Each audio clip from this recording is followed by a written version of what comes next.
Boa noite, pessoal! Como estão vocês? Tudo bem? Hoje nós temos uma live muito especial para falar de um tema muito importante, especialmente para profissionais que lidam com familiares, cuidadores de pessoas com a doença de Alzheimer. Então, a gente vai estar refletindo hoje sobre esse tema. Nós temos uma convidada especial. E nós vamos falar na perspectiva da psicogerontologia, da psicologia, do papel do psicólogo nesses grupos de apoio aos familiares cuidadores, nesse contexto, e o quanto é importante para a gente, de alguma maneira, fortalecer a nossa formação, fortalecer o nosso conhecimento, visando principalmente impactar positivamente a vida dessas pessoas. Então, eu queria dar aqui as boas-vindas a Suzete, que vai ser a nossa convidada, daqui a pouco eu tô chamando. A Liane, boa noite, Liane. Boa noite, Maria Helena. Boa noite, Nilra. Boa noite, Scalia Psico. Da Silva Bezerra. Meire Baimuri. Ana Fister. Boa noite, Delma. Boa noite, Grazi. Se vocês puderem, então, enviar essa live para quem vocês acham que tem interesse,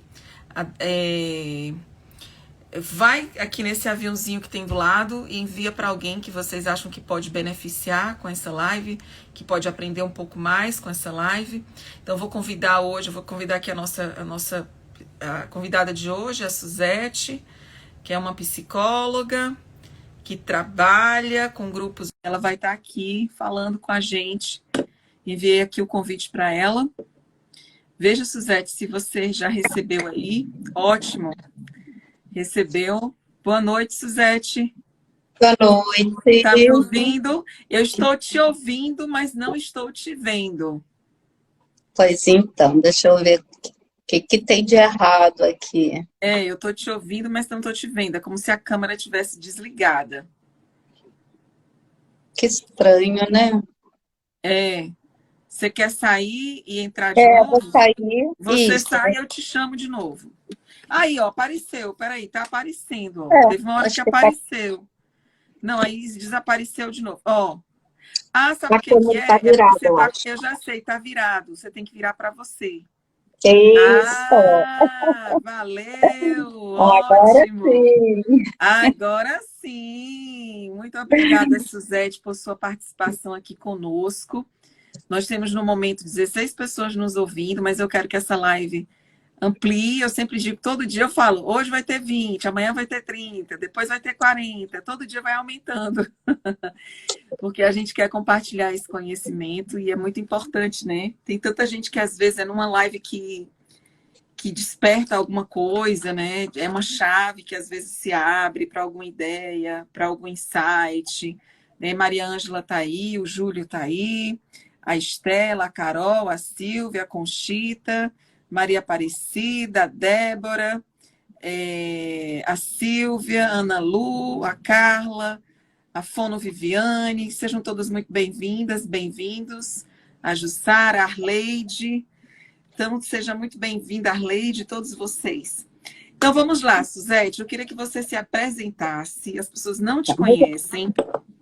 Eu queria que as pessoas conhecessem um pouquinho quem é a Suzete, como é que é a tua história no contexto da doença de Alzheimer. Fala um pouquinho para a gente. Tá bem. Então, obrigada pelo convite, Dosivânia. É um prazer estar aqui contigo. Né? Uma pessoa que eu admiro tanto, que luta tanto pela causa, né, da psicogerontologia, do Alzheimer, né, e cuidadores familiares. Então, é muita honra para mim estar aqui contigo hoje. Obrigada, honra também. Então, vamos lá. Eu achei bem interessante que outro dia não, algumas vezes que eu já escutei, que tu começa te apresentando como neta, né, da dona Luísa, né? Dona Luísa. Neta da dona Luísa, né, que teve Alzheimer. Então, eu vou te imitar e vou começar a me apresentar, então, como filha da dona Nair, que teve Alzheimer. Né? Então, foi um caminho meio semelhante ao que percorreu, né, em busca de informações, em busca de conhecimento, no momento que se tinha muito pouco. E eu conversava com os médicos diziam que era só depressão, que não era nada preocupante, mas para mim tinha alguma coisa errada ali, era além de uma depressão. Aí um dia eu estou lendo um jornal da Zero Hora, né, que é o nosso jornal aqui no Sul, em Porto Alegre, e aí eu vi lá, né, reunião da Brás, para cuidadores familiares. Aí eu disse, ó, né, tá aqui um caminho, né, tá aqui um caminho que eu posso, né, buscar ajuda. Então, fui super bem acolhida, fui super bem amparada pela equipe, né, por todos da Brás lá na época, e conheci o trabalho da Brás, né, e participei, então, da Brás como familiar cuidador, né, durante um Só tempo. fala, perdão, só te interpelar, nem todo mundo sabe o que é abraço, né? A Exato, gente sabe, mas de repente uma pessoa, um profissional da saúde que nunca ouviu falar, é um familiar que nunca ouviu falar, acho que valeria a pena dizer o que é abraço para essas com pessoas, certeza, né? com certeza. A Abras é a Associação Brasileira de Alzheimer. Ela tem várias regionais pelo Brasil, né? E tem sub-regionais em outras cidades. Então, é uma instituição que geralmente, né, na maioria delas, tem, né, se não for na totalidade, não quero pecar aqui, né, numa informação. Tem grupos de apoio, né, grupos de apoio emocional e informativo, que são dois tipos de grupos. Então, quando eu encontrei, né, a Abras, há E uns é, 15 e anos é, atrás, perdão, e é uma organização não governamental, isso, né? não, Assim, as pessoas que vão para lá vão ajudando umas às outras, tem quase em todo lugar do Brasil. Eu estou aqui vendo aqui que a da Silva perguntando se tem em Fortaleza. Tem a Abras Ceará, sim, a Abras em uhum. Fortaleza. Nas grandes capitais tem, algumas cidades do interior também tem, né, do Brasil. Mas desculpa, pode continuar, Suzete. Uhum. Tá bem. Então, na época, né, que eu participei da Brasa enquanto familiar cuidadora, só existia em Porto Alegre o grupo informativo. Que o grupo informativo geralmente ele funciona com um profissional da área da saúde, né, da equipe interdisciplinar, multidisciplinar, que atende o paciente, né, com demência, com Alzheimer. E depois abre-se para troca de experiência, depoimentos. E então, quando eu participava dessas reuniões, eu percebia que muitos familiares estavam muito angustiados, muito ansiosos, com uma carga emocional muito grande. E o que eu percebi ali, né? E na época era no Hospital Mãe de Deus, então, assim, aquele auditório cheio, né? E as pessoas se expondo muito, se expondo no sentido de sentimentos muito profundos, muito intensos. Então, eu pensava assim, bah, esses familiares poderiam ter um espaço mais intimista, um espaço mais direcionado, né, para acolher essas emoções, esses sentimentos, não no momento da informação, né? Então, poderia existir. Então, na época, acho até que existia em outras regionais, mas em Porto Alegre não tinha, e aí eu coloquei, depois que minha mãe faleceu, depois que, né, eu já estava preparada para me oferecer como voluntária, eu me ofereci como voluntária, então, para organizar os grupos de apoio emocional na Brás. Isso já vão aí mais de 10 anos, né? Mais de 10 anos, que é um trabalho que eu amo, que é muito gratificante e que, assim, os feedbacks que eu recebo, o que os familiares dizem, assim, o quanto se beneficiam. E agora eu lembrei, assim, que a minha colega de consultório, eu não me apresentei, né, Deusivânia, eu não disse que eu sou É, psicóloga, é. Eu sou fiquei. Eu deixei seu tempo. Eu falei, vai ter o tempo dela. Fala de você. Pega lá. Eu sou psicóloga, então, e professora também. hoje muito mais psicóloga, né, e trabalhando na clínica. Tenho formação, especialização em terapia sistêmica, atendendo famílias e casais, e atendimento individual também. Então, essa minha formação, né, ajuda muito a conduzir os grupos, né, por essa formação na minha especialização de terapia familiar. Então, essa questão do funcionamento, né, de como, né, se relaciona entre si, então isso ajuda bastante. E também tenho mais a formação em logoterapia, né, que é uma abordagem do Viktor Frankl, quem não conhece, e está centrada na busca de sentido, né, em busca do sentido da vida, que me ajuda bastante também na condução dos grupos, porque o que o Frankl diz, né, basicamente, que temos que dizer sim à vida, apesar de tudo, né, e que mesmo diante das adversidades mais difíceis, o ser humano tem sim a liberdade de escolher como é que ele vai enfrentar aquele momento difícil. Então, não se deixar abater por ele, né? Então, nós podemos ter essas escolhas de escolher como é que nós vamos viver aquilo, como é que nós vamos enfrentar aquilo. E isso, né, é importante também, trabalhar com essas questões no grupo, né, no grupo de apoio emocional. E mais também, né, Deusivânia, o teu curso, né, de psicogerontologia, né, que é importante para todos os profissionais que querem trabalhar, né, nessa área, e que eu estou participando e que indico para o pessoal, que é excelente, é muito bom. Eu te admiro muito, assim, até o teu lado atriz, quando tu coloca os teus vídeos e tu dramatiza, e tu te coloca lá no papel com perucas, colocando a avó com demência, a neta lá, adolescente com namorado, a mãe lá tendo que dar conta dessa filha, dessa mãe, cozinhando, né? E não sabendo para que lado se virar. E é exatamente isso que acontece na realidade das famílias, né? Quando tem que cuidar de um familiar com demência.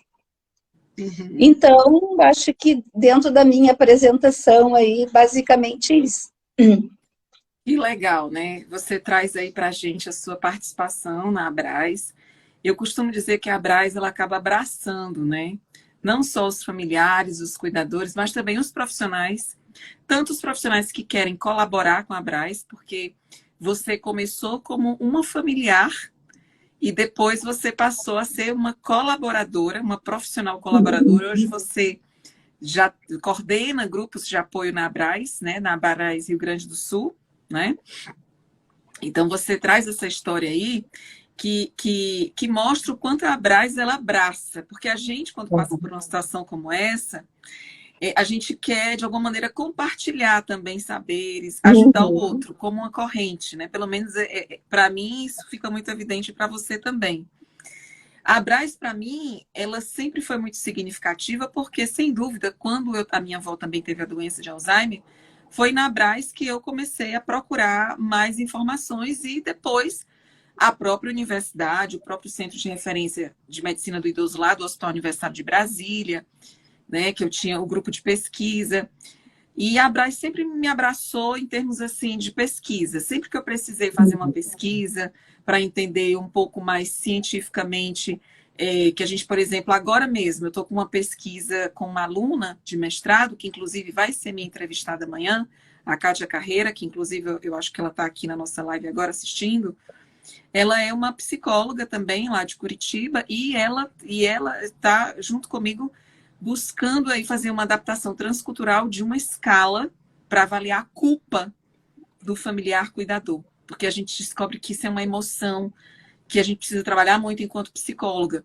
E aí a gente vai precisar do apoio da Abras. Então, sempre, a vida inteira, a Abras sempre abraçou as causas, tanto do familiar, do cuidador, como dos profissionais e dos pesquisadores que querem entender isso aí para poder devolver esse saber.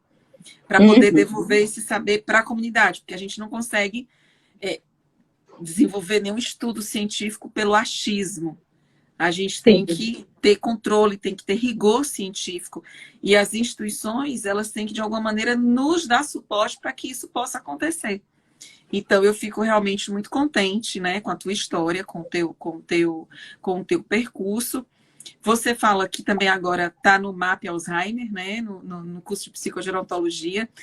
O que que do MAP? É porque o MAP a gente não terminou ainda, ele está na metade do curso. Dos módulos que você já cursou, Suzete, o que que te chamou a atenção que fez você, coisa que você não tinha aprendido nem na universidade, nem mesmo na tua experiência com esses anos como familiar, como psicóloga que atende os familiares, o que que o MAP, né, o que que o MAP Alzheimer, o que que a formação em psicogerontologia e MAP Alzheimer tem agregado de valor no teu trabalho? O que que tem te Uhum. ajudado? Eu acho que basicamente, Deusivânia, o aprofundamento de todas as questões, né, de todas as questões das tuas aulas. E principalmente o módulo dos psicofármacos, que por mais que a gente estude, né, a gente não teve na faculdade, a gente não teve assim, esse lado voltado para os psicofármacos. Então, trazer isso de uma forma aprofundada, eu acho excelente, né? Não que eu não soubesse, mas uma outra profissional, né? Tu participou ali de 2 aulas, depois a farmacêutica esclarecendo com fotos, com vídeos, né? Desde o funcionamento da medicação no cérebro, desde todo o mecanismo, né? De tudo, os efeitos adversos, e tudo ali muito claro nos vídeos. Então, Uhum. esse cuidado de trazer, né, esse conhecimento de uma forma mais didática e mais clara, né, que são aprendizados que não se tem na universidade, né, Uhum. e nem Uhum. nos cursos de especialização que eu fiz. Então, para mim, está sendo bastante rico, com certeza. Uhum. E a gente está na metade, ainda tem outra metade. Você vai, se Deus quiser, aprender muito e também compartilhar conosco, porque eu sempre Sim. vejo essa questão do compartilhar. Uhum. Dos casos que você atende, o que, que mais te chama a atenção em termos de conflitos familiares, Suzete? Dos Uhum. casos, tanto na clínica como nos grupos de apoio, o que, que mais te chama a atenção? Os conflitos, Deusivânia, eu acho que tem, assim, vários, né? Mas um dos, assim, eu vou tentar pensar, assim, os que são mais repetitivos, digamos, e por isso que eu acho que o grupo enriquece muito. Porque eles chegam no grupo, os cuidadores familiares chegam no grupo, achando que aquele problema, aquele conflito só existe na família deles, né? E que só o seu paciente familiar reage assim, ou tem aquele comportamento. Então, quando eles chegam no grupo e se deparam com realidades muito semelhantes, né, mesmo que as famílias não tenham o mesmo funcionamento, o mesmo padrão de funcionamento, os conflitos geralmente são muito semelhantes. São muito semelhantes. Então, compartilhar isso e poder ver, né, os seus iguais ali é muito importante. Porque a grande maioria chega no grupo se dizendo muito desamparados, muito perdidos, porque o médico dá o diagnóstico, dá as instruções ali da medicação e tal, e bom, vamos para casa. Aí chega em casa e agora? Né? A medicação está aqui, né? O diagnóstico está aqui, e o que, que a gente faz com isso? E aí vai surgindo, né, as questões do comportamento, do manejo, né, qual é o mais adequado, qual é o mais apropriado, e isso o grupo ajuda 100%, né? Tipo, aí eu fiz assim, né, eu busquei essa estratégia, eu busquei essa forma, deu certo, para mim não deu essa outra. Então, esse compartilhamento, excelente. E aí tu estava falando do conflito, né? Então, um dos conflitos que mais se repetem é uma família, né, de 4 filhos, acaba um cuidando, né? E os outros se afastam. Se afastam no sentido de estar ali, né? Todo dia tomando as decisões. São raras as famílias que, bom, são 3 irmãos e os 3 cuidam, né? Mas já teve, sim, já teve no grupo, né? Famílias assim, somos 3 irmãos e nós 3 cuidamos. Mas a grande maioria é essa queixa, né? Esse lamento de que os outros meio que se isentam. Por quê? Né? Aí tem N situações, né? N motivos que a gente não pode, né? Como eu já assisti numa live tua essa semana, que agora não me lembro em qual, ou numa das aulas do MAP, né? E que eu concordo plenamente, e esse direcionamento, né, que eu dou no grupo. O familiar já se sente tão culpado, e a gente vai levantar uma culpa maior ainda. Não, né, não é justo. A carga já é muito pesada, o estresse já é muito grande, então não tem como estar levantando mais culpas. Então, de poder ver, assim, bom, como é que eu posso, né, lidar com essa situação? E como cada um pode ajudar, né? Então, a gente sempre trabalha no grupo essa questão. Bom, então, quem sabe, conversa com os teus irmãos e vê como é que cada um pode ajudar. Ele não pode ajudar com horas de cuidado, então, quem sabe, ele ajuda no final de semana.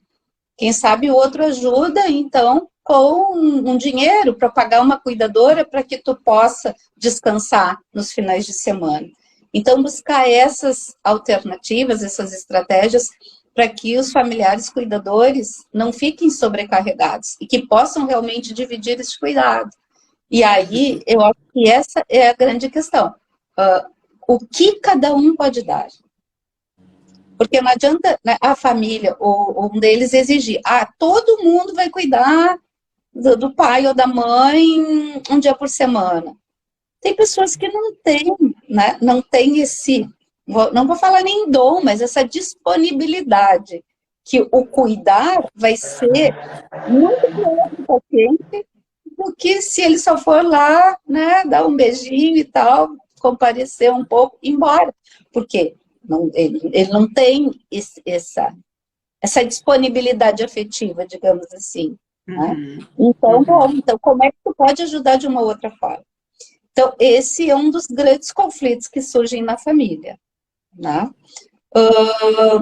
Outros, talvez, na forma de manejo. Assim. Muitos dizem assim, eu venho no grupo, eu aprendo, né? Eu busco informações, só que quando eu vou repassar para o meu irmão, para a minha irmã, eles não aceitam, né? E já pedi para eles irem no grupo, mas eles não querem. Então, seriam aqueles familiares que não querem as mudanças, não querem informação. Então, aí fica difícil, né? E é lamentável, porque seriam familiares que poderiam se beneficiar bastante sobre isso.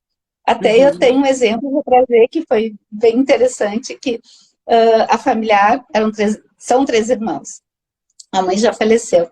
E aí ela ia nos grupos, e aí, bom, aquela história assim, né, de não confrontar, de não discordar do paciente, de entrar, né, na situação dele. Então, uma situação pontual foi, ela levava um bolo para tomar café da tarde com a mãe, e a mãe dizia, eu não vou tomar, eu vou esperar o teu pai. Só que o pai já tinha morrido há 20 anos. E aí ela aprendeu a não confrontar, porque antes ela dizia, mãe, tu tá doida, o pai já morreu, faz 20 anos. Então, no grupo ela aprendeu que essa não era a melhor forma de lidar com a situação, que isso trazia muita angústia para a mãe, muita revolta, muita contrariedade, e às vezes ficava até agressiva. Então, quando ela, né, recebeu a sugestão de entrar, né, no discurso da mãe, na fala da mãe, dizer, tá bem, mãe, então, depois, então, quem sabe tu guarda um pedaço para ele e tal. E aí ela passou essa informação para o irmão. Aprendi lá no grupo que não é para confrontar. E aí ele disse assim, essa psicóloga tá louca. Como é que eu vou mentir para minha mãe? Como é que eu vou entrar na loucura da minha mãe? Não, isso eu jamais vou fazer. Aí passou um tempo, aí ela trouxe para ó, meu irmão está fazendo exatamente isso e tá assim, ó, bem tranquilo, porque acabaram-se os conflitos, né? Não tem mais aquela agressividade da mãe, não tem mais aquela tristeza dela. Então, o conflito que existia antes dele achar que tudo era inútil no grupo, ele começou a utilizar as estratégias que ela estava aprendendo no grupo. Uhum. E é interessante, né, Suzete, assim, que parte desses conflitos que a gente vê nos grupos familiares, né, como psicóloga, eu como psicóloga, você como psicóloga, e as duas, né, porque eu também tenho formação em terapia sistêmica, né, e como é importante a gente ter essa visão sistêmica de que por trás desses conflitos há, muitas vezes, uma família com a baixa coesão familiar, baixa Sim. coesão, baixa união, com níveis hierárquicos de papéis muito disfuncionais, com fronteiras disfuncionais, fronteiras assim, ou muito rígidas, fronteiras que são os limites que a família impõe. Para quem está nos assistindo, a gente entende que é uma teoria do Salvador Minuchin, né? Teoria estrutural da família, em que ele fala muito das fronteiras. As Sim. fronteiras que a gente fala é justamente esses limites que cada um põe. Vamos supor, por exemplo, numa relação de abuso. Vamos supor uma filha que foi muito abusada pelo pai e hoje ela tem que... Abusada emocionalmente, né? Nem fisicamente. E hoje ela tem que cuidar. Qual a fronteira disso? Tipo, qual a limitação? Quais as fronteiras? Então, às vezes, quando a gente vai, enquanto psicóloga, avaliar uma família dessa, é muito importante que, de fato, a gente tenha uma visão sistêmica e que consiga enxergar o que há por trás das cortinas familiares. Porque muitas vezes a gente só vê a fumaça. Só que a fumaça é o que está sendo visível. Mas se a gente abre as cortinas, por trás disso, há muitas vezes erros de comunicação. A comunicação verbal e não verbal entre os parentes é muito importante. Então, quando você vê uma família pouco coesa, com uma comunicação bem disfuncional, relações disfuncionais, onde o nível hierárquico de papéis está também muito diferente um do outro. É gritante a dor dessa família. É gritante quando ela recebe o diagnóstico da doença de Alzheimer. É gritante para qualquer família, mas para essa, em especial, a meu ver, as famílias que eu já atendi, que eu atendo, o que é mais gritante é quando eles não têm justamente nem uma coesão adequada, uma comunicação adequada, um nível hierárquico de papéis bem definido e também não tem informações sobre a doença. Aí a coisa complica ainda mais. E é impressionante, durante muitos anos, eu fui voluntária. Eu sempre gostei de fazer trabalho voluntário, sempre gostei de servir. Servir sem nada em troca. Quero doar sem nada em troca. Porque eu aprendia, porque eu ficava feliz vendo as pessoas aprenderem, porque eu me sentia... É aquela coisa que o Viktor Frankl fala. Às vezes você encontra o seu sentido da vida ajudando as outras pessoas a encontrarem o sentido da vida delas. Exatamente. E eu trabalhei numa vara de família uma época e que os maiores conflitos dessas varas de família era dinheiro também. Dinheiro. Você falou de dois conflitos, que é essa questão de divisão de tarefas de papéis, que sem dúvida alguma é muito difícil dividir os papéis, mas essa coisa também do dinheiro, às vezes de um filho se aproveitar da situação e extorquir o dinheiro do pai e lesar os irmãos. É muito comum, por exemplo, em Brasília, quando eu morei em Brasília, tinha muito disso. Tinha famílias muito... com muitos recursos financeiros, a gente atendia do mais pobre dos mais ricos também, e tinha muito isso. Impressionante como nessas horas, aquele desespero, aquela raiva, aquela culpa, tantas emoções reprimidas acabam indo para esse lado de extorsão, não é? Que Uhum. coisa.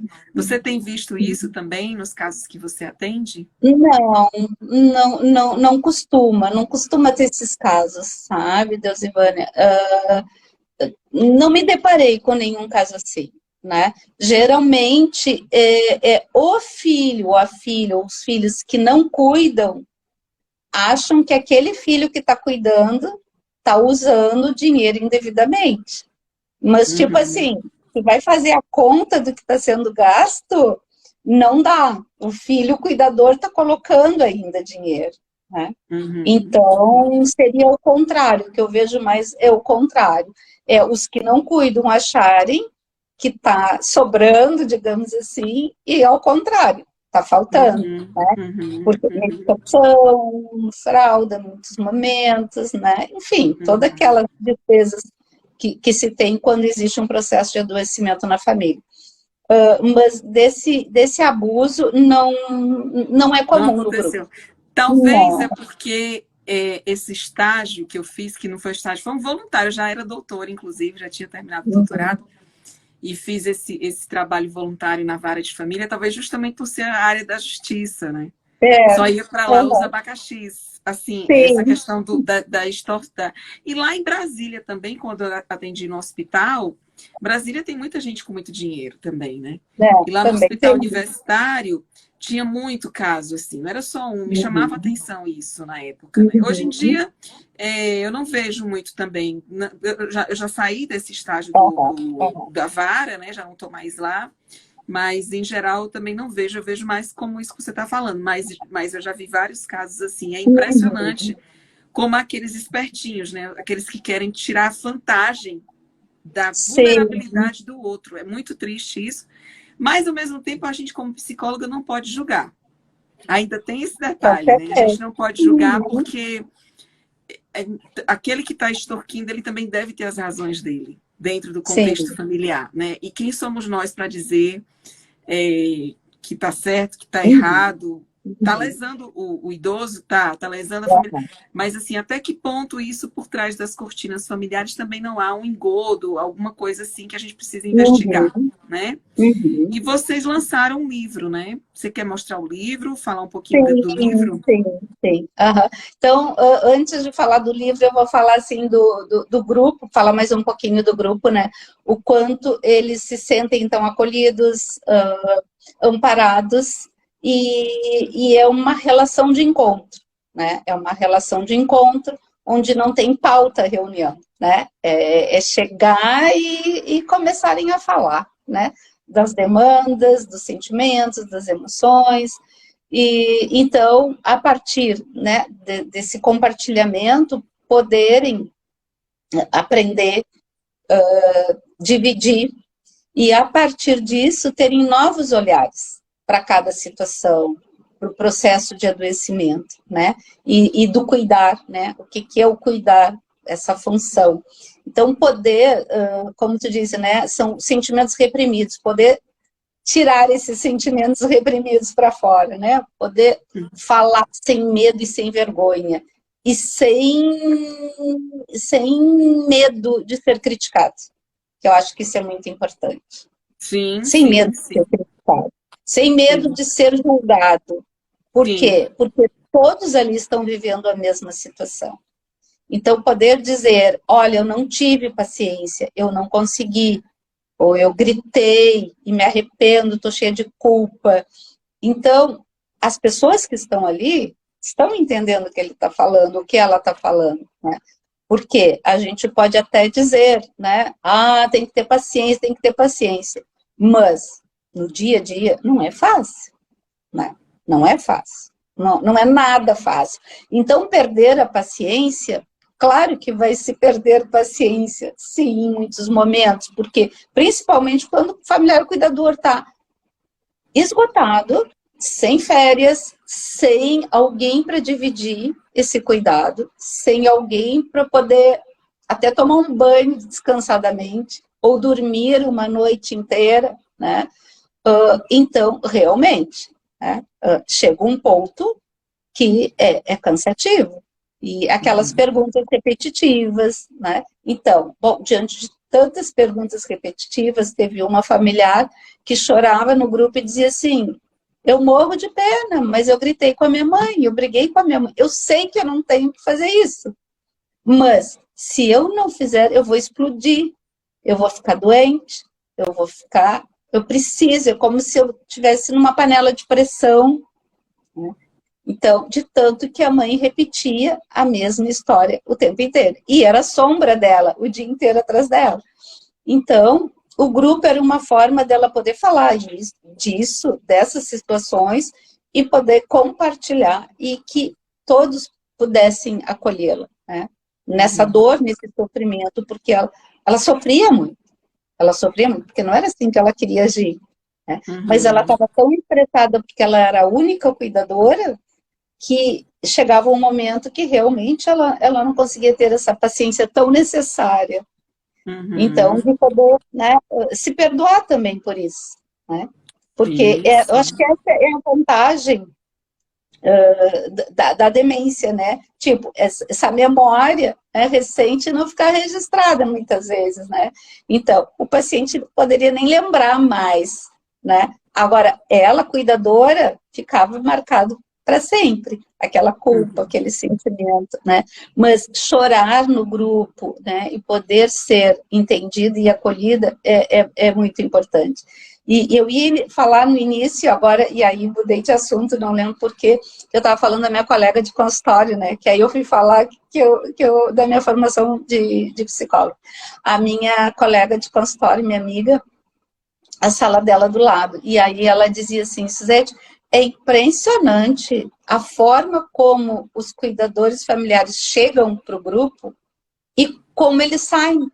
Ela disse: eu queria ter uma filmadora para filmar, porque eles chegam tristes, cabisbaixos, desanimados. Aí eles saem do grupo conversando, com a expressão leve, sorrindo, mais alegres.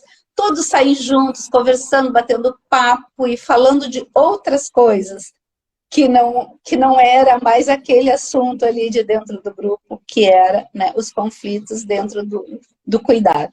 Então, isso é muito, muito gratificante, Dosivane. E agora, eu lembrei também que, aí falando no livro, né, no prefácio, o Dr. Maia, Roberto Maia, que é neurologista e que foi presidente da Brás, numa das gestões, ele fez o prefácio e ele escreveu sobre isso, assim, o quanto ele percebe, né, essa diferença do antes e do depois.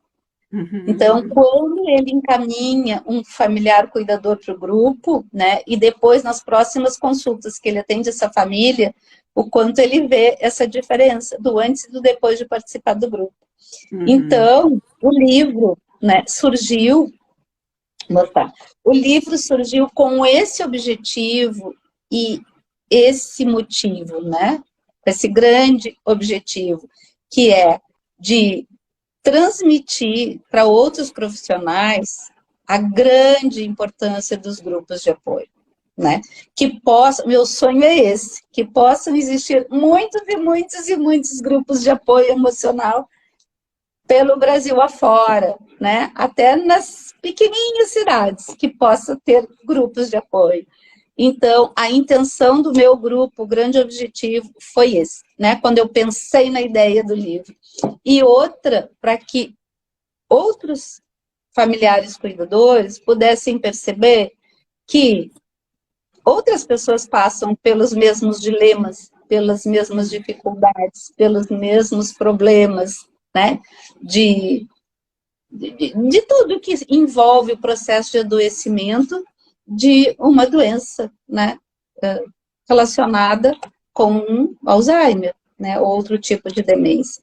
Então, esse foi meu grande desafio aqui também como profissional, como é que eu vou fazer isso? Né? Aí eu convidei a Jussara Ortiz para organizar o livro e ver como é que a gente ia conduzir o processo, né, de elaboração, como é que a gente ia fazer. Aí, né, eu tinha a ideia e mais ou menos a noção de como seria, porque eu queria que ele fosse escrito pelos familiares cuidadores, né? Então, a Jussara Ortiz, que é a coordenadora do grupo de apoio informativo, abraçou, né, abraçou a ideia e vamos lá, vamos fazer então. Aí nós fomos, lançamos a ideia no grupo de apoio emocional. Bom, então esse era o critério para participar do livro, participar do grupo de apoio emocional. Então, quem quer participar, né? Bom, eu quero. Aí eu organizei um grupo no WhatsApp de todos que estavam interessados em participar do livro. Aí, bom, o que cada um quer, sobre o quê? Então, eu deixei muito livre. Então, não foi determinado um tema. Por quê, Deusivânia? A única familiar que, de repente, numa reunião, a gente sugeriu que ela escrevesse, porque ela estava muito envolvida num determinado tema, quem sabe tu escreve sobre esse tema, né? Foi tão interessante a tua caminhada, o teu percurso, e ela topou. E aí ela dizia assim no meio da escrita, ai, tá tão difícil para mim, acho que eu não vou conseguir. Isso, então muda de tema, não faz. Aí eu disse, desculpa por ter te proposto, né, um tema. Então muda, fica tranquila, fica bem à vontade. Ela disse, não, agora eu vou até o final. E aí, o que eu percebi? O texto acaba ficando mais engessado, né? Quando tu dá um tema, tu sugere que seja escrito relacionado a alguma situação. Então, todos eles são 15, na verdade. 15. Então, o livro tem aqui 15 familiares cuidadores que participam do grupo de apoio emocional. Cada um escreveu um capítulo. E contando alguma história, contando alguma dor, compartilhando, né? De uma maneira espontânea, né? De uma maneira espontânea. Como se fosse um brainstorm, né? Um brainstorm de alguma coisa que tocasse, tipo, de alguma coisa que pudesse deixar aflorar. Entendi. Exato. E muita coisa, Deusivânia, muita coisa, muitos conteúdos da fala desses familiares cuidadores, quando chegavam, diziam assim, eu comprei livro, mas não consegui ler. É muito teórico, é muito científico, eu não quero isso, eu não preciso disso. Né? Não é isso que eu preciso para me apoiar. Aí eu lembro que chegou um familiar, no segundo encontro, ele disse assim, quando eu recebi o diagnóstico do meu pai, eu fui na livraria. Aí eu disse, o que tem aqui sobre Alzheimer? Comprou lá 4, 5 livros. Aí ele disse que chegou em casa, abriu os livros mas não é isso que eu preciso. Eu não quero saber de neurônio, eu não quero saber de sinapses, eu não quero saber de cérebro, de acetilcolina, blá, blá, blá. Não é isso que eu preciso saber. Eu preciso saber como é que eu cuido do meu pai. Eu quero saber como é que eu lido com as minhas emoções. Eu quero saber como é que eu manejo uma situação difícil de comportamento, né? Então, esses livros não me acrescentam nada. Então, a partir dessa fala, né, eu disse, bom, então eu estou no caminho certo. Então, um livro de cuidadores familiares para cuidadores familiares, né, é o que eles precisam. Então, essa escrita foi baseada na linguagem do coração, como eu coloco aqui na introdução, né? Não é linguagem científica, né? Se alguém pensa que vai ler o livro na linguagem científica, não é. É a linguagem do coração. É como cada um se sente, né? Ou se sentiu diante de um momento específico com seu familiar. Por isso que o nome do livro é Relatos Familiares, né? Exato. O nome é Relatos Familiares. E os profissionais, né? Os profissionais, eles têm muito a ganhar com esse livro, no sentido de que, bom, aqui eles têm a visão clara e direta de como é que se sente um familiar cuidador, cuidando do seu paciente com demência.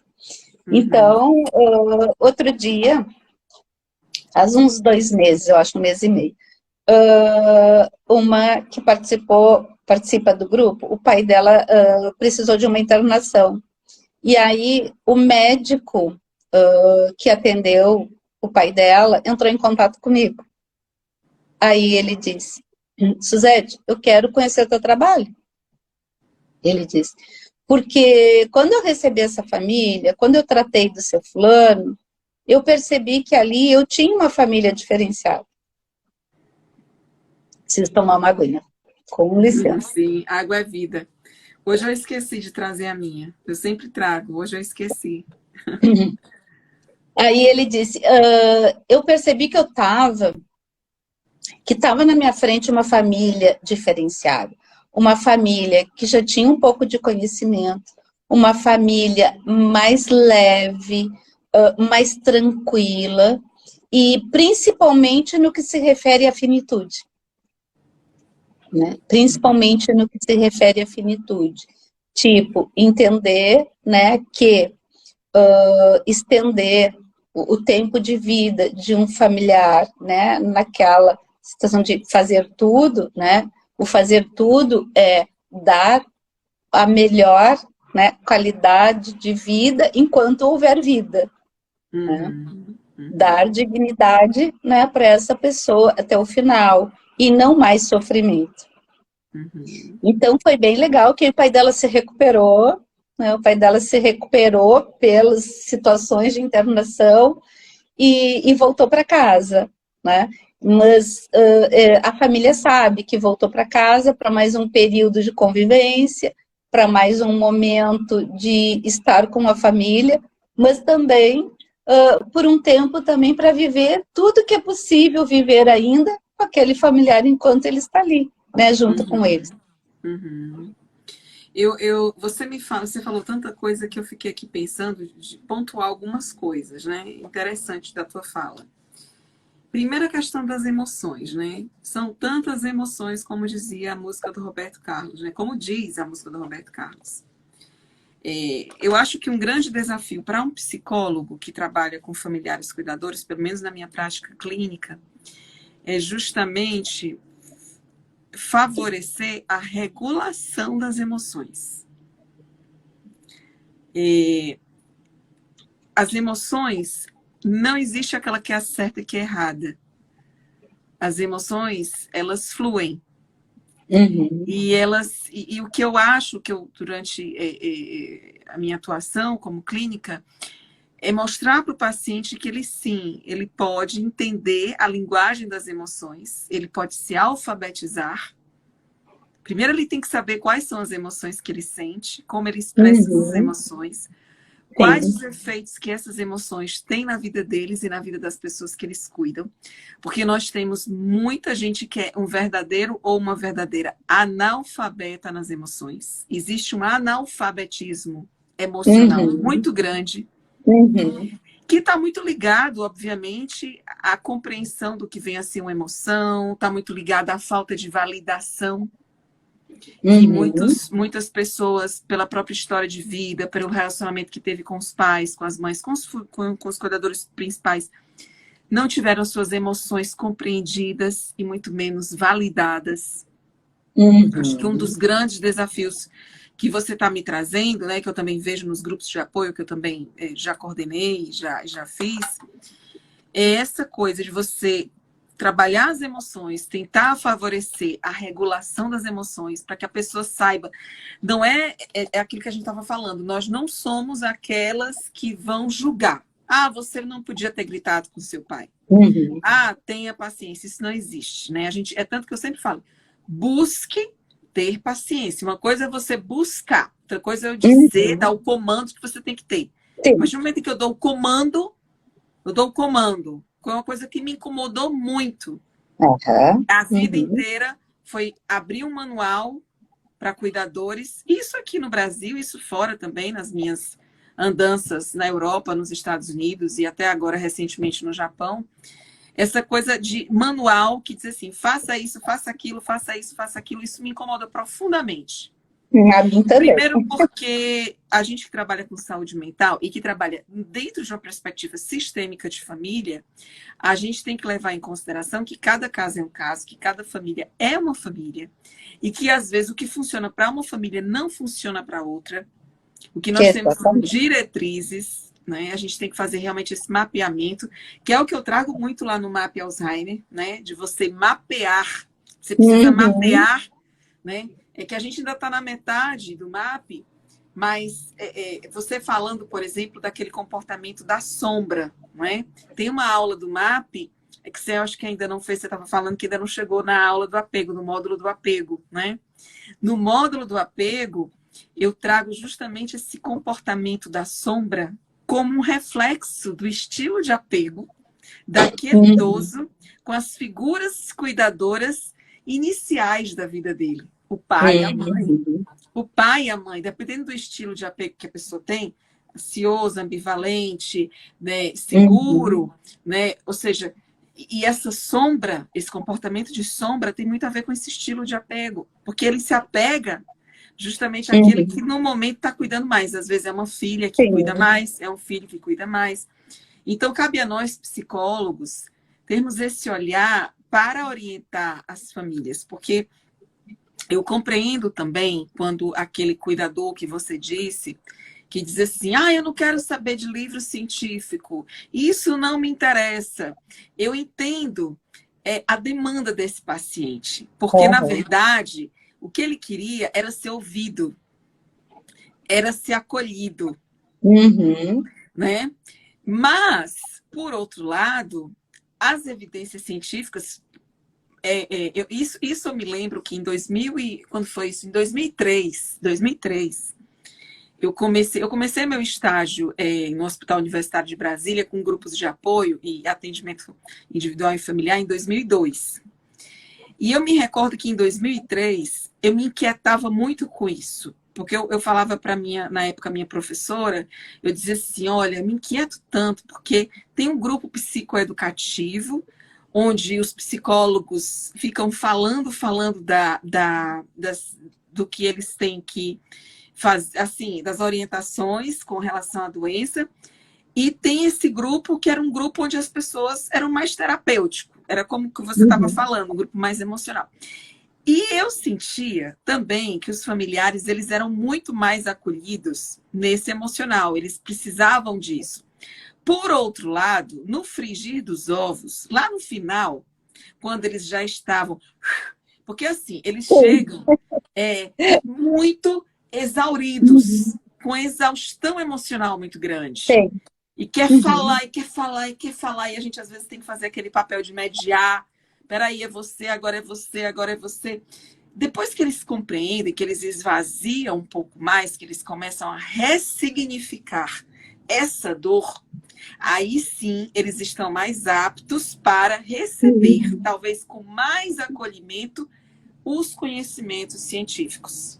Por isso que eu acho tão importante, porque também não adianta só, aí já entra o meu papel como pesquisadora, professora, e familiar também. Para mim, por exemplo, aí como familiar, para mim, era bom eu ir para um grupo daquele e falar.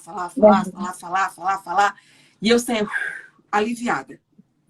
Né? A gente alivia. Só que era muito bom, depois que eu fazia isso, entender realmente a doença. Compreender de onde vinha cada comportamento. Compreender que aquele comportamento tinha a ver com uma parte do cérebro que estava sendo atingida. E que tinha... Aí você começa a dar ainda mais significado a tudo que está acontecendo e ressignificar a sua dor. Então, eu vejo os dois muito complementares. Eu não vejo um trabalho com um familiar, pela minha prática clínica, isolado. Sim, um não exclui o outro, né? Com certeza. Um não exclui o outro. E vou mais além. Eu sempre gostei de trabalhar em equipe. Sempre. A minha vida inteira. Eu nunca gostei de trabalhar só. Eu sempre atuei, por exemplo, no Hospital das Clínicas, no próprio Hospital Universitário de Brasília. Nos Estados Unidos também a gente teve um grupo assim. Na Espanha também, tive experiência na Espanha, assim, de você dialogar com os outros profissionais de saúde. Por exemplo, era muito bom quando a gente fazia o atendimento em grupo, É porque isso a gente não consegue, às vezes, quando a gente está no consultório individual, às vezes isso não é possível. E paciência, a gente faz o que a gente pode. Uhum. Mas quando, por exemplo, a gente trabalha na instituição, no hospital, o legal é você, por exemplo, conversar, dialogar com o geriatra que está atendendo aquele Uhum. idoso, com o fisioterapeuta, com o TO, terapeuta Uhum. ocupacional, com o fono, né? Com o dentista. Eu lembro que lá no Sim. Hospital Universitário de Brasília a gente tinha também o dentista. Então a gente se reunia uma vez por semana Uhum. para discutir cada caso. E é interessante porque o Uhum. psicólogo tem um olhar, o médico geriatra tem outro olhar, o psiquiatra tem outro olhar, Sim. mas juntos somos mais fortes. E Claro, todo com mundo, certeza. né? E é interessante assim, porque a gente vê que tudo vai se complementando. E qual é o É. nosso ganho? O nosso ganho é justamente ver a evolução daquele paciente, a evolução daquela família, Sim. como você disse. Chegou de um jeito, mas saiu de outro, né? Uhum. É Uhum. isso. Mas olha, Suzete, você acredita que já se passaram aí o tempo suficiente para Olha, nossa live? Voa, né? Uma hora de conversa. Mas a gente nem vê passar, né? verdade. Mas, Dosivânia, só falando, né, nos profissionais, o grupo informativo da Brás traz esses profissionais para conversar com os cuidadores familiares, né?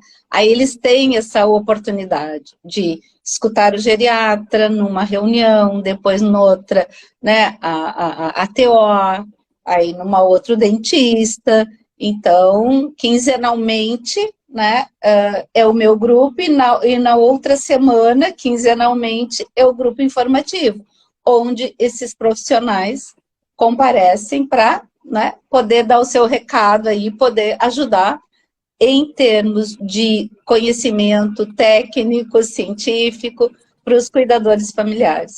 E é bem interessante, é bem importante. Eles participam bastante com perguntas, com depoimentos. E todo mundo cresce, né, Suzete? E todo mundo Sim. cresce, todo mundo evolui, né? Olha, Uhum. vamos só ver aqui se tem perguntas. Deixa eu ver se tem alguma pergunta aqui das pessoas que nos acompanharam, algum comentário. Também adorei o módulo de psicofármaco, espetacular. Ah, é uma aluna do MAP também, que fala do psicofármaco. Aqui, o MAP é somente para profissionais ou para familiares também? Olha só, o MAP, no contexto que está, ele está mais voltado no momento para profissionais, porque o conteúdo que está lá a Suzete é aluna do MAP. Fala, Suzete, Uhum. você acha que o familiar ele também aprende? Por exemplo, eu, que sempre gostei muito de estudar, Uhum. Uhum. como é que eu posso dizer? Eu seria feliz como familiar participando do Sim, MAP, mas ele não está muito focado no familiar, porque é. eu trago muitos conhecimentos técnicos. Uhum. Pode Acho falar um que sim. pouquinho, né? Não, acho que sim, eu acho que ele está mais voltado para profissionais mesmo, Deusivânia.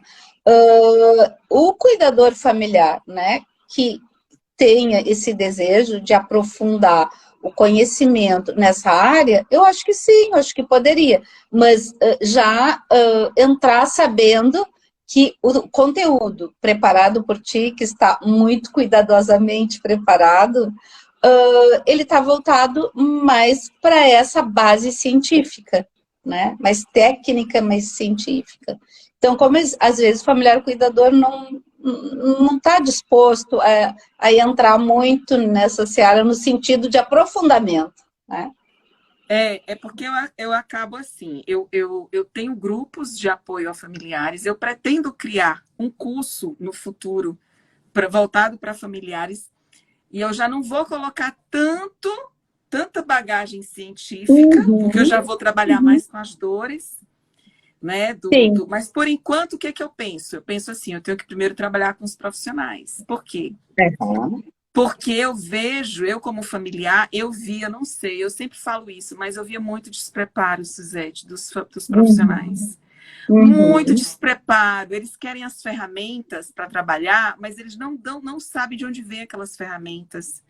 Não sabem manusear aqueles testes, não sabem o porquê e Uhum. acabam trabalhando muito no achismo. Uhum. E isso Uhum. me incomodava profundamente. Então, quando eu criei o MAP, eu criei justamente com essa ideia de fortalecer esse conhecimento dos profissionais. Eles têm que ter segurança de saber o que, que eles estão fazendo, por que, que eles estão fazendo e como eles podem fazer. Sim. Então, talvez para o familiar, por exemplo, tem aula que eu dou como fazer uma avaliação cognitiva. Será que o familiar vai querer saber como fazer a avaliação cognitiva? Né? Assim, é nesse sentido. Mas Sim. tem aulas que dá muito bem para um familiar, quando eu falo, por exemplo, lembro de alguma aula que você acha, aquela aula do manejo. Tem uma aula, pessoal, tem um módulo que eu falo tudo sobre manejo de comportamento. Como lidar com o paciente quando está delirando, quando está alucinando, quando está... Aquele módulo talvez seja um módulo perfeito para os cuidadores. Aquele módulo, sim. Até aquela parte do cabide, né? Do cabideiro no quarto, né? Da paciente ali, da familiar com demência, onde ela diz que tem uma pessoa no quarto. Então, a forma como a filha aborda a situação, como recebe o desespero dela. Então, aquela aula ali, eu acho que seria bem interessante para os cuidadores familiares. Né? A parte da prevenção da saúde, de promoção da saúde. Quer dizer, assim, eu como familiar e profissional, eu me interessaria pelo MAP se eu fosse aluno, se eu fosse, entendeu? Agora, eu não posso também criar uma expectativa e o familiar chegar lá, eu sou muito honesta, e dizer assim, a professora Deusivânia fez um curso, mas ela está dando pouca atenção aos familiares, porque no dia que eu fizer um programa para os familiares online, porque eu já faço isso na real, né, no atendimento real, no dia que eu fizer vai ter outro formato, vai ter outra forma de trabalhar, vai ter que ter intervenções online, vai ter que ter outro esquema mais prático e menos teórico. O MAP, ele é denso, porque ele traz né, todo esse arcabouço científico que há por trás, que é o que vai dar base, fundamento para o profissional, para que ele possa aplicar as ferramentas. Tá fazendo sentido, Suzete? Você que é aluna do MAP? Com certeza. Não é isso? Não Com certeza. Não é mais Exatamente. ou menos assim? Exatamente. Pois é. E aí, não tem mais nenhuma outra pergunta? Como é importante essa troca? Isso mesmo, o médico dá o diagnóstico e agora o que fazer, acho que a gente já trabalhou isso. Os que não cuidam trazem mais problemas. Acredito que as questões comportamentais do familiar geram muito sofrimento, muito difícil de lidar. Sim, cada um apresenta uma dificuldade, então é preciso muito diálogo e empatia, claro, muito. Nem todos querem se comprometer, a sobrecarga é somente de um. Diz o ditado popular que onde tem fumaça tem fogo. Eu tenho prestação de contas todo mês. Entrei agora na aula, seu grupo é com familiares e cuidadores? Seu grupo? Né? Tanto cuidadores formais como cuidadores informais. Não. Só com familiares cuidadores. Ah, tá. Aí aqui, gera muita culpa. Estou num furacão aprendendo a caminhar dentro dele. Exatamente a sensação de estar em uma panela de pressão. Pior, a culpa quando se perde a paciência. Amanhã a gente vai ter uma live só sobre culpa. As pessoas não entendem que existem momentos em que não estamos bem, mas não estamos desistindo. Só precisamos de um ABC, uma palavra que dê força. Isso mesmo. E ver que acontece com todo mundo, perder a paciência em alguns momentos não é falta de amor. O grupo, com certeza, deve fazer grande diferença na vida do cuidador. Esse livro é maravilhoso. Nome do livro, Relatos Familiares. Vamos falar de Alzheimer e outras demências. Relatos riquíssimos no livro, parabéns. Foi uma das melhores e mais ricas experiências, a Jussara falou, né? A emoção está marcada em cada um dos textos. Gratidão por essa obra maravilhosa. Nossa, você falou tudo. O que faz a questão da finitude no caso do Alzheimer assustar tão intensamente do que outras doenças? Espera aí. Essa live ficará gravada? Ficará. Eu vou deixar gravada. Maravilha de live. Muito boa, muito grata. Live maravilhosa. Obrigada pelas informações. Como fazer para adquirir o livro? Acho que tem no Google, né? Se você colocar, vende pelo Google, né? Ou não? Não, Deusivânia, a gente está vendendo o livro através da editora. tá? E aí, então, é só entrar na nossa página no Instagram, que tá lá todas as informações. É Tá. alzheimer.com, ponto Hum. relatos familiares. Alzheimer. Ponto, relatos, Arroba, arroba vem arroba, antes? Não, não.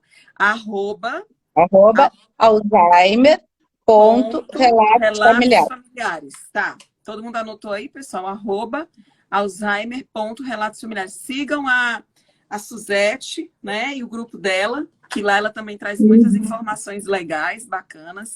É só seguir lá o Instagram dela. É isso que você está fazendo, Suzete? Não, você fez pelo seu pessoal, né? Eu fiz Você pelo fez. meu pessoal, exato. É. Uhum, Aí aqui, tem uhum. conteúdos que o cuidador pode aproveitar assim. Olha aqui, ó. Tem conteúdos que o cuidador pode aproveitar assim. Tem, gente, tem conteúdos. Ele tá falando do MAP. Sim, Tem muitos conteúdos. O que eu não quero causar é que, assim, como eu na trabalho, expectativa, né? tanto como eu trabalho tanto como profissional como com familiar, e eu entendo as dores dos dois, porque são duas dores. Sim. A dor do profissional é ver um paciente e não saber como ajudar, né? Uhum. Ficar desesperado, o que é que eu faço agora? E a dor do familiar é querer pedir ajuda e ver um profissional despreparado. Então, Uhum. são duas dores. Então, Exato. assim, o curso, eu trabalhei nesse momento mais com o profissional, porque ele precisa dar conta desse familiar em qualquer lugar do Brasil ou do mundo. As dores são praticamente as mesmas. Olha que eu já rodei vários países e as Uhum. dores não mudam. É sempre a mesma coisa. Esse discurso que a gente tá, é para todo mundo. Com algumas, Uhum. obviamente, particularidades culturais. Mas assim, mas quem sabe no futuro, porque eu já trabalho também com familiar, eu faço um grupo, eu pretendo fazer cursos também para familiares, aí a pegada vai ser outra, ou seja, eu vou trazer coisas Sim. mais práticas, mas nesse momento, agora o Uhum. familiar que se interessa, a gente tem familiar, né, que faz o curso, a gente tem, Uhum. que está lá, que está Uhum. aprendendo, que está gostando, Sim, então, verdade. aqui os grupos de apoio emocional são gratuitos, online, esses da São, Abraz, são. gratuitos. E são Gratuito. online também, ou O não? emocional online e o informativo é presencial. Esse online, Suzete, como é que faz para participar? Entra em contato contigo? Tem Isso, muitas da lá, Abraz, mas tem outras. A gente fica pensando assim, mas a Abraz, de uma maneira geral, hoje já faz muito contato online, isso, né? Tem muita exato, Abraz que exato, faz. Se vocês colocam lá, exato. pessoal, no Google, aí vai lá Isso, Abraz. E aí vai isso. aparecer, e tem várias pelo Brasil todo que oferece Uhum, online. O teu está no exato, Rio Grande do Sul. E você, exato. quais são os critérios para participar do teu? Uhum. Então, Quais são hoje os na nossa critérios? página, a gente, na página do livro, né, que é @alzheimer.relatosfamiliares, a gente divulgou o nosso calendário, nosso cronograma para o mês de março. E ali a gente incluiu o celular, o meu celular e o celular da Ana, que está coordenando o grupo da noite. Então, a gente vai ter assim, quando as pessoas entrarem em contato conosco, a gente vai fazer um questionário, assim, pequenininho, no sentido de que, bom, será que na tua cidade não tem, né? A gente vai dar esse tipo de orientação, né? Se por acaso não tiver e tal, a gente vai receber no nosso grupo. Só que o nosso grupo também não pode ficar muito grande, porque a gente não consegue acolher todo mundo, né? É isso que eu Então, estou falando, é por isso que eu estou falando assim, no dia que eu for criar um produto, um curso, para o familiar, eu vou ter esse cuidado. sim, De sim, ter, porque eu conheço os familiares, você também conhece, as demandas são claro, outras. O claro. profissional, a gente sabe que ele está ali para querer estudar, porque ele quer se fortalecer, então a gente vai jogando Uhum, conhecimento, vai trocando, mas o uhum, familiar, ele exige a atenção da gente, né? exato. A Ele demanda é outra, exige, a né? A demanda é outra, a demanda, dor é outra, a pegada demanda é outra. é, Aí eu quero estar com a equipe mais fortalecida, porque eu estou com a sim, equipe pequena, por enquanto eu estou com a equipe pequenininha. Então tem que ter uma equipe grande, uhum, fortalecida, para me ajudar a atender as demandas desses familiares, porque uhum, é muito uhum, grande, é muito sofrimento, né? É muita dor, na muito, verdade, né, uhum, Suzete? E aí a exato. Suzete Então, trouxe esse ponto importante, né? por isso que a gente conseguiu, né, agora faz uns meses, abrir um grupo também à noite. Então, né, vamos ver se a gente consegue acolher todas essas pessoas. Opa! Se não, vamos ter que dar um jeito aí de como a gente vai fazer, né? Sei lá, coisas que a gente tem que pensar caso o grupo fique muito grande, né? Mas, enfim, tem solução para tudo, né? A gente vai dar um jeito. Tem, com certeza. Suzete, olha, quer falar mais alguma coisa? A gente já extrapolou 11 minutos. Você deve estar super cansada. Eu também estou cansada. Passei o dia todo fazendo um treinamento. O dia inteiro, desde 9 horas, fazendo uma formação que eu estou fazendo extra. Eu não paro de estudar. Eu gosto muito, muito, muito. Aí me meti numa formação nova aí que tem uma aula até à noite. Mas vamos lá, diga o que você tem a nos dizer para fechar a gestalt aí da nossa live. Para encerrar, eu vou trazer assim dois relatos assim que aconteceram no grupo que eu achei bem interessante. Um foi há mais tempo e o outro foi recente, foi agora essa semana. Um de um senhor que foi levado pela filha, que a esposa dele tá com Alzheimer, e um senhor de mais idade, assim, então uma pessoa que não está acostumada a participar de grupo e tal, ele chegou muito, assim, com o pé atrás, tipo assim, com pensamentos, vim aqui porque a minha filha me trouxe, obrigado, mas não vem nunca mais. Aí, isso ele contou depois, né, que ele pensou isso. Aí chegou no final, ele confessou, né, esses sentimentos assim, mas eu gostei tanto que agora ela nem vai precisar me obrigar, eu vou vir sempre. E ele disse, ele usou uma metáfora, na verdade, um dia, para falar o que o grupo representava para ele. Ele disse assim, gente, eu me sinto como se eu estivesse num rio, afundando, como se eu estivesse num mergulho profundo, e que eu não conseguia chegar na superfície. Então, cada vez eu estava mais sufocado. Hoje, eu consigo chegar nessa superfície e ter este ar, ter este oxigênio. Aí ele disse, e o oxigênio são vocês, né? Vocês, o grupo. Então, eu venho aqui me abastecer desse oxigênio, que quando está muito difícil, eu estou aqui, e vocês são meu oxigênio. Então, eu achei tão lindo, né, essa metáfora que ele fez do grupo, o que o grupo representava para ele, foi, assim, muito, muito legal, foi muito gratificante. E o outro foi essa semana, uma familiar, o marido já morreu há algum tempo, porque isso é interessante, acontece do grupo do WhatsApp, né? Porque tem o grupo da reunião e tem o grupo no WhatsApp, que todo mundo que participa do grupo ou participou, eu incluo no grupo do WhatsApp. E ali eles têm ajuda, um ajuda o outro ali, qualquer hora do dia e da noite. E feriado, fim de semana, enfim. E aí essa pessoa, e interessante é isso, que às vezes o familiar morre, mas eles continuam no grupo. Entendi. Aí passa um tempo, eles se despedem. Você sabia, eu já tive casos, você falando assim, eu já tive casos de pessoas que depois que morreu, que o familiar morreu, ela passou a cuidar de outras pessoas. Tipo assim, vamos supor, uma vizinha ou alguém que estava precisando, ela se colocava no lugar de cuidadora para aquela vizinha poder ir para o cabeleireiro, fazer esses trabalhos voluntários, né? Porque é muita evolução. Eu acho que um cuidador, ele acaba, de alguma maneira, evoluindo também, né? Ele passa a ter uma evolução, digamos assim, um crescimento pessoal, né, Suzete? Sim. Um crescimento pessoal. No MAP, né, a gente vai ter um módulo que eu vou falar sobre inteligência espiritual. Lá vai ter. É porque, olha, você está na metade do MAP, quase na metade do MAP, Suzete. O MAP não está completo ainda, eu estou gravando o MAP, mas a gente tem aí. A gente tem um módulo especialíssimo sobre finitude, outro especialíssimo sobre cuidados paliativos, outro sobre inteligência emocional, outro sobre inteligência espiritual, esperança, finitude, propósito de vida, sentido da vida. Então, tem muita coisa bacana que vai ajudar a minha ideia, a A Suzete falou assim, meu sonho é ter muitos grupos de apoio no Brasil.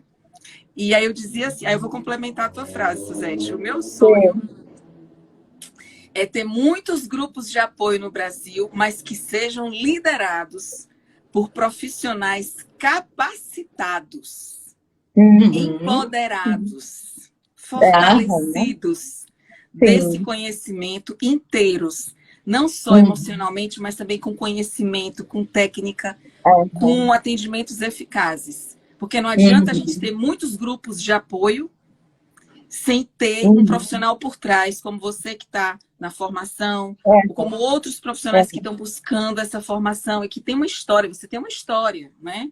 Além disso, você tem uma história com a sua própria mãe, já começa por aí. De não tá capacitado e for liderar um grupo, porque aí não funciona. Para mim não funciona. Para mim vira, aí já fala Deus, Ivânia, pesquisadora. Vira uma conversa de botequim, uma conversa de calçada, uma troca. Não é isso que eu quero para o meu... Sem resultado. Não é isso que eu quero para o meu povo. Não é isso. Eu quero um atendimento qualificado. Então, por isso que eu parti primeiro para os profissionais. Porque não adianta eu sozinha. Porque, assim, com o conhecimento, modéstia à parte, que nós temos, eu poderia muito bem dizer assim, vou fazer um curso para os familiares, encher muitas coisas para os familiares. Mas eu ia estar só nessa. O bom é eu ter vários profissionais que vão junto comigo me ajudar pelo Brasil afora. E profissionais fortalecidos, profissionais comprometidos com a ética, com a ciência, com conhecimentos, com ferramentas que vão dar um bom feedback para aquele paciente, não é? Concorda? Então, isso é que é legal. Sonhar, né? Vamos sonhar os sonhos aí, né? Isso é muito bom. Olha, Suzete, então eu te agradeço de coração por sua participação. Espero que seus grupos de apoio possam se fortalecer, possam se multiplicar, que os pacientes dos seus atendimentos saiam muito bem, tranquilos, fortalecidos, agradecidos. Eu acho que o preço maior é a gratidão, né, Suzete? Essa gratidão que volta para a gente, né? É um trabalho rico nesse sentido, volta para a gente. Te agradeço pela tua generosidade, pelo teu tempo. Nossa moeda de ouro hoje é o tempo e você disponibilizou o seu tempo. Então, muito obrigada por tudo, tá? E a vocês também. Eu que agradeço, né, o teu convite, a confiança, né, o interesse no meu trabalho, no livro. Então, gratidão, muito obrigada. Juntas somos mais fortes, todos nós, né?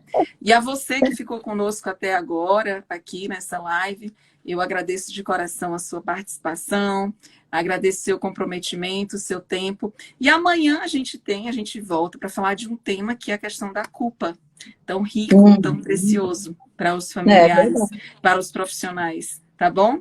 Um abraço, pessoal. Até mais. Boa noite, bons sonhos. Tchau, tchau. Tchau, Jussara. Parabéns também a você, Jussara, que ela também é organizadora do livro, né? Isso, Parabéns, Jussara. Parabéns a todos que participaram do livro. Tchau. Obrigada. Obrigada.